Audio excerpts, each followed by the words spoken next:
ఇవాళ బ్రేక్ఫాస్ట్కి మినప రోటీ చేస్తున్నానండి.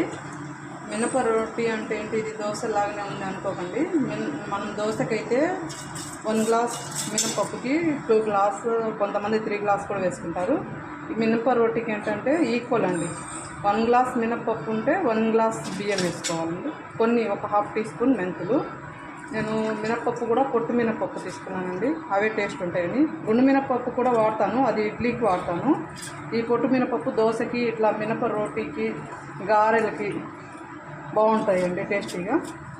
ఇది ఇప్పుడు మనం మిక్సీ పట్టేసుకొని పిండి కొంచెం బరగ్గా పట్టుకోవాలండి. దీనికి పిండి బరగ్గా పట్టుకుంటే టేస్టీగా ఉంటుంది. ఇది అప్పటికప్పుడే పట్టుకొని వేసుకోవాలండి. మినప రోటీ అనేది మనం నైట్ పట్టేసుకొని అట్లా పెట్టేస్తే అది పులుపు వచ్చేస్తుంది, బాగుండదు. ఇది అప్పటికప్పుడు పట్టుకొని వేసుకుంటేనే టేస్ట్.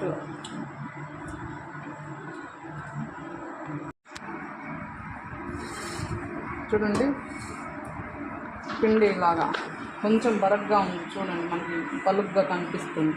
ఇలా బరగ్గా పట్టుకుంటే మినప రొట్టె టేస్టీగా ఉంటుంది. దీనిలో కొంచెం మనం సాల్ట్, జీలకర్ర వేసేసుకొని, ఆనియన్స్ ఇష్టమైతే ఆనియన్స్ కూడా వేసుకోవచ్చు, లేకపోతే అలా ప్లెయిన్ అయినా జీలకర్ర సాల్ట్ కలిపేసుకొని రుచికి తగినంత సాల్ట్ వేసేసుకుంటే మినప రోటీ రెడీ అయిపోతుంది. నేను మళ్ళీ మినప రోటీ వేసినప్పుడు చూపిస్తానండి.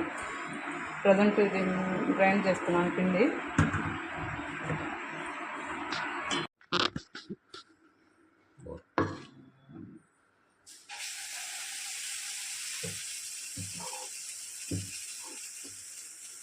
మినప రోటీ అండి, 2 మిరపకాయలు వేసుకోవాలి. ఇది కొంచెం మందంగానే వేసుకోవాలి, మనం దోశలాగా పలచగా వేసుకుంటే బాగుండదు. ఆయిల్ కూడా కొంచెం మనం దోశ కంటే కొంచెం ఎక్కువ వేసుకోవాలి.